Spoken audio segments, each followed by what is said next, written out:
As the clock strikes midnight, I begin my rounds, the janitor of an empty building. The building, once bustling with life during the day, transforms into a ghostly shell as darkness descends. The usual cacophony of voices and machines is replaced by an eerie silence. The only sound accompanying me is the soft hum of the overhead fluorescent lights, a lonely symphony in the otherwise quiet night. The walls, usually warmed by daylight, are now cold to the touch, as if the building itself is holding its breath, waiting for something to break the silence. The stillness is so profound that even the slightest noise, a creaking floorboard, the rustle of my uniform, the slosh of the mop across the floor, echoes through the empty corridors. My routine is as monotonous as it is lonely. I mop the floors, empty the trash cans, and ensure the premises are as clean as a whistle. But as the hands of the clock inch towards the witching hour, a sense of unease starts creeping up on me. It's not the loneliness or the monotonous nature of the job that makes me uncomfortable. No, it's something else, something far more unsettling. The basement. The mere thought of the basement sends a shudder down my spine. It's not just the fact that it's tucked away in the bowels of the building or that it's colder than the rest of the place. It's the closet. The janitor's closet. This closet, it's a world of its own. Dark, cramped, and reeking of stale mop water and forgotten memories. It's a place that doesn't belong in a building of steel and glass, a relic from a bygone era, yet it's a part of my job, a part of my nightly rounds.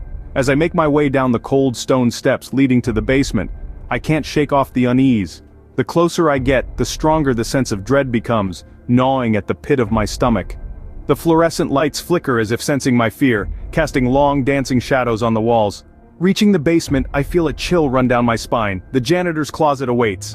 Hesitant, I open the door to the janitor's closet, bracing myself.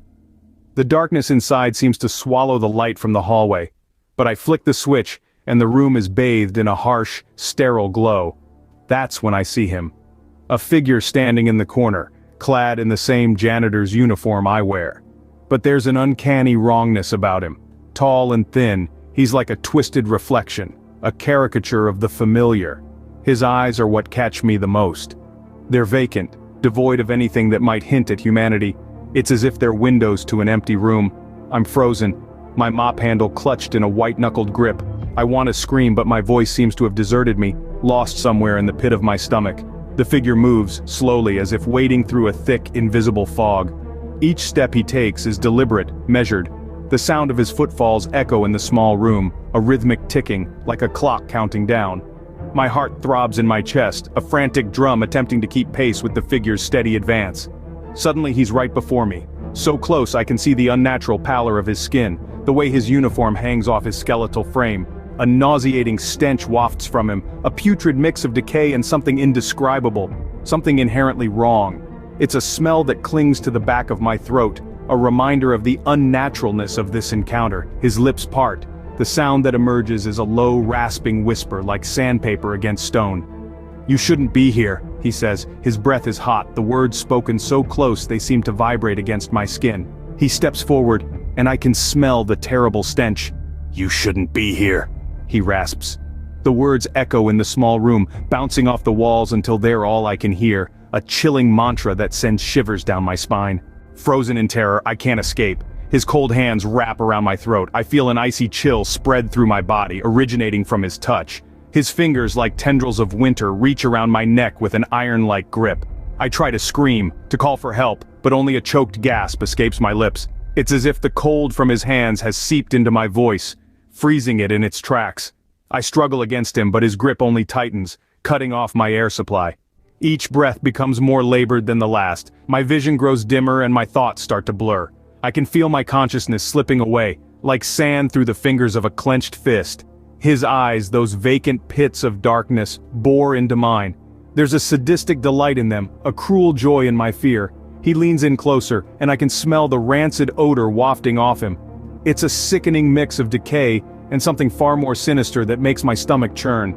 Suddenly, his grip loosens, he lets go, but not because of my feeble attempts to free myself. No, he simply disappears. One moment he's there, a tangible nightmare, and the next, he's gone, as if he was never there. The sudden lack of his presence is as shocking as his appearance. I collapse on the cold floor of the janitor's closet, gasping for the precious breath that was denied to me moments ago. My heart races in my chest, pounding against my ribs like a caged bird desperate for freedom.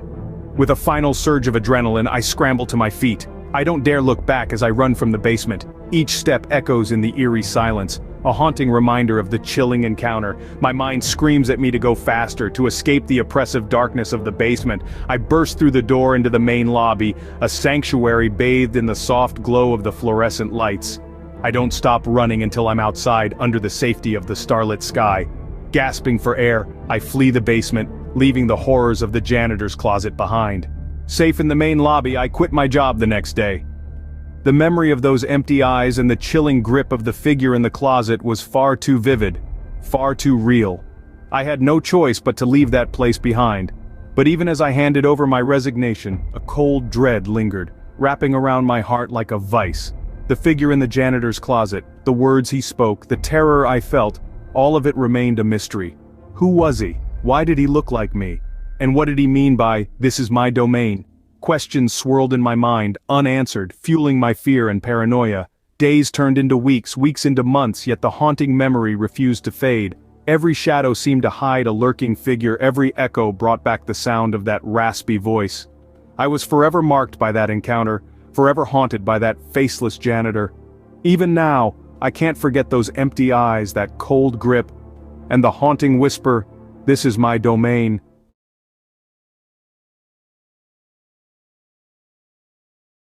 Evening, folks. Name's Jim, and I've been keeping this old building shining for more years than I care to count.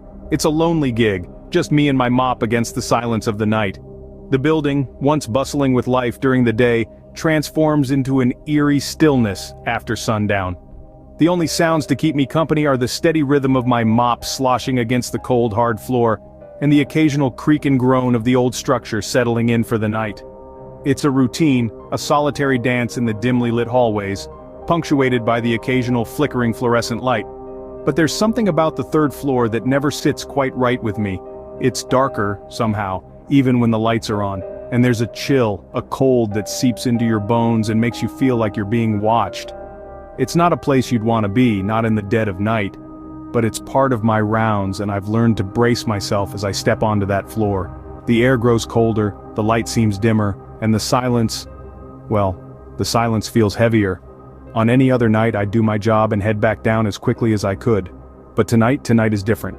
As I trudge down the hallway, the mop in my hand and the chill on my back, I notice something unusual. At the very end of the corridor there's a sliver of light peeking out from underneath a door that I could have sworn I'd never seen before. It's ajar, just a crack, but enough for the light to seep out and cast an eerie glow on the otherwise dark corridor. I stop in my tracks, my heart pounding in my chest. The mop handle feels cold in my grip, and for a moment I consider turning back. But curiosity gets the better of me and I find myself drawn towards the strange door. Tonight, there's a door cracked open at the end of the hallway. A door I swear I've never noticed before. Being a curious fella, I decide to investigate. I make my way down the hallway, heart pounding in my chest, and push open the door. The sight that greets me is something out of a lost time. The room is a chaotic mess of aged furniture scattered around like forgotten memories. The chairs are threadbare, their fabric faded and torn. A cracked mirror leans against one wall, its silvering peeling off in patches, reflecting distorted images of the room. Dusty boxes are stacked in haphazard towers, their contents a mystery hidden beneath layers of time. The air in the room is heavy, thick with the scent of abandonment. But there's another smell, something that curls into my nostrils and makes my stomach churn. It's a smell of rot, of decay, powerful and pungent. Yet it's mixed with something sweet, something sickly that somehow makes it even more revolting. In the dim light I notice movement. My eyes are drawn to a corner of the room. And there, amidst the forgotten relics, is a figure. It's hunched over, its back to me, seemingly engrossed in something on the floor. I can't make out what it is from where I stand. I call out, my voice echoing in the silence of the room. There's no response. The figure doesn't even seem to have heard me. It continues with its task, its movements rhythmic and deliberate. I take a step closer, the floorboards creaking under my weight. I squint, trying to decipher the figure in the poor light. It's then that I realize. The figure isn't human, not entirely. It's shaped like a man, but there's something twisted about it. It's wrong, a grotesque distortion of a human form. It sends a chill down my spine, a primal fear that tells me that I'm in the presence of something unnatural. The figure ain't human, not entirely. It's like a man, but twisted and wrong, like something out of a nightmare. I stumble back, heart racing in my chest, and that's when it looks up at me with these empty eyes. This figure, this entity, it's not just some random intruder. It's something far more sinister, something otherworldly. It's like a twisted caricature of a man.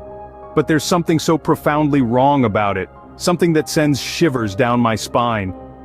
As I stand there, frozen with terror, it just keeps staring at me, its gaze piercing through the darkness. It's as if it's peering into my soul, into the very fabric of my being. The silence is deafening, the only sound in the room is the ragged gasps escaping from my throat. Suddenly, an overpowering instinct to flee jolts me into action. I turn and bolt down the hallway, my footsteps echoing loudly in the stillness. I can't risk looking back, can't bear the thought of that thing being right behind me. The chill in the air is biting now, like icy fingers brushing against my skin. My heart feels like it's about to burst out of my chest, but I can't afford to slow down, not even for a second. I barrel through the lobby doors and into the familiar surroundings of the main building. The lights seem brighter here, the air warmer, but the relief of escape is short-lived. The terror I felt in that room is still clinging onto me, like a persistent shadow. As I lean against the wall trying to catch my breath, I can't shake off the feeling that I'm not alone, the feeling that I'm still being watched. It's as if that thing, that creature, wasn't just looking at me, it was looking into me, unearthing my deepest, darkest secrets. Even now, years later, the memory of that night still haunts me. The sound of my heartbeat pounding in my ears, the icy chill in the air, the sight of those empty eyes, it's all etched in my mind. I constantly find myself glancing over my shoulder, plagued with the fear that it's still out there. But even now, years later, I can't shake the feeling that whatever was in that room is still watching me, waiting for the right moment to strike. You know, I've been thinking a lot about that night, about that room and that thing. And here's the twist that's been haunting me ever since. Every night since then, I've walked by that same hallway and the door is always closed. I've checked the building blueprints and there's no room where I saw one. It's as if it never existed. Yet the memory of that room, the figure and its empty eyes remain etched in my mind. The chill I felt in that hallway, the rotten sweetness hanging in the air, it was all too real to be a figment of my imagination. But how can something so vivid exist in a place that does not? Is it possible that the fear I felt opened a door to another reality, a reality where such nightmares dwell? Or was the creature a manifestation of my deepest, darkest fears? So tell me folks, if that room doesn't exist, then where, oh where did I meet that creature? Working through the night, the janitor keeps the office pristine for the next day's rush. His routine is a symphony of solitude, a dance with the flickering fluorescent lights. Each night, he navigates the labyrinth of cubicles and conference rooms, erasing the evidence of another day's hustle. The crumpled papers, the coffee-stained mugs, the discarded lunch wrappers, all are swept away in his wake. There's a certain peace in these quiet hours. The hum of the cleaning cart wheels against the polished floor, the rhythmic swish of the mop, the soft rustle of the trash bag. These are the sounds of his nocturnal ballet. Each office he cleans is a silent witness to his dedication, each piece of trash a testament to the day's chaos he restores to order. But tonight, the tranquility of his routine would be shattered. This night, the janitor would not be alone in his dance with the office's shadows and silence. Deep into his shift, a strange, unsettling noise cuts through the silence. Just another night on the job, he thought. But the sound, it was different, compelling. Like nails on a chalkboard, it grated against the quiet, making the janitor's skin crawl. He paused, mop in hand, listening. His heart thumped in his chest, a steady rhythm that echoed the tick of the clock on the wall. He decided to investigate. Curiosity piqued, despite the shiver of unease that trickled down his spine. The sound seemed to come from one of the cubicles, a low, scratchy noise that persisted, like a constant whisper in the night. The janitor moved closer, his footsteps echoing in the silent office. The strange odor he'd noticed earlier seemed to intensify, a bizarre mix of rotten eggs and old cheese. The janitor approached the source, or where he thought it should be. But as he drew near, the noise stopped abruptly. The silence that followed was deafening, amplifying his growing unease. He stood there, in the middle of the office, surrounded by empty chairs and deserted cubicles, the eerie stillness pressing in on him. But it wasn't over. The scratchy noise returned, this time louder, more persistent. It seemed to follow him, echoing in his ears, a constant reminder of the unexplained. He tried to shrug it off, to focus on his work, But the sound was there, a spectral presence in the quiet night. As the minutes ticked by, the sound seemed to grow closer, more intense. It was as if it was moving, trailing him through the office. The janitor could feel his heartbeat quicken, the hairs on the back of his neck standing on end. The sense of unease transformed into a palpable fear, a creeping dread that made his hands tremble and his breath hitch. As the janitor returned to his tasks, he couldn't shake a chilling feeling. A sense of dread started to envelop him, creeping up his spine like a spider scuttling across a web. The once familiar office building seemed to transform into a labyrinth of shadows and eerie silence, punctuated only by the occasional scratching sound. The noise no longer seemed distant, but as if it were following him, echoing in the empty spaces and abandoned cubicles. His mop swished across the linoleum floor, the rhythmic sound a small comfort against the silence. He found himself glancing over his shoulder, a prickling sensation creeping across his skin as if invisible eyes were drilling into his back. The more he tried to ignore it, the more potent the feeling became. The janitor was a man of reason, not one to believe in ghost stories or things that go bump in the night. But the oppressive atmosphere, the feeling of being watched, was becoming too much to bear. His heart pounded in his chest like a frantic drummer, each beat echoing his growing fear. He stopped for a moment, steadying his shaking hands on the mop handle. He tried to convince himself it was just his imagination playing tricks on him, but the scratching sound seemed to grow louder, more insistent. Then, a new sound. Footsteps, heavy deliberate thuds that seemed to reverberate through the empty office. He spun around, his breath hitching in his throat. The fluorescent lights flickered overhead, casting long, dancing shadows across the hallway. He expected to see a coworker pulling a late-night shift or perhaps a security guard making rounds. But there was no one. Just an empty hallway, the rows of cubicles standing like silent sentinels. The sound of footsteps had ceased, leaving only the eerie scratching sound. It echoed in the distance, a chilling reminder of the unseen presence. The janitor, compelled by fear, decided to face whatever was lurking in the shadows. He steeled himself, gripping the mop handle like a lifeline. The scratching sound was louder now, a cacophony that echoed through the empty cubicles, a symphony of terror composed just for him. His heart pounded in his chest, keeping time with the dreadful rhythm. He turned the corner, and there it was. A shadowy figure just out of the corner of his eye. It was nebulous, a silhouette that seemed to dance and flicker with each passing second. It was a nightmare given form, a specter of the dark. The air grew colder, the smell of decay stronger. His breath hitched in his throat, his body frozen in place. His mind screamed at him to run, but his feet refused to obey. Then, as if waking from a trance, he turned and fled, leaving the mop behind. He felt it. A shadowy figure lurking in the corner of his eye, just out of reach. He ran. Safe at home, the janitor hoped he'd left the horror behind him. But as the night fell, he realized the terror was far from over. The silence of his once peaceful abode was punctuated by the same eerie scratching sounds he'd heard in the office.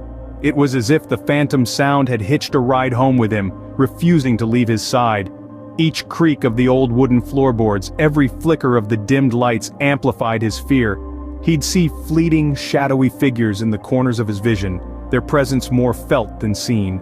The line between the office's third floor and his humble living room blurred. His refuge was now a continuation of that harrowing night shift. In the harsh light of the next day, he made a decision. He phoned in his resignation. The janitor knew one thing for sure. No job was worth risking his sanity.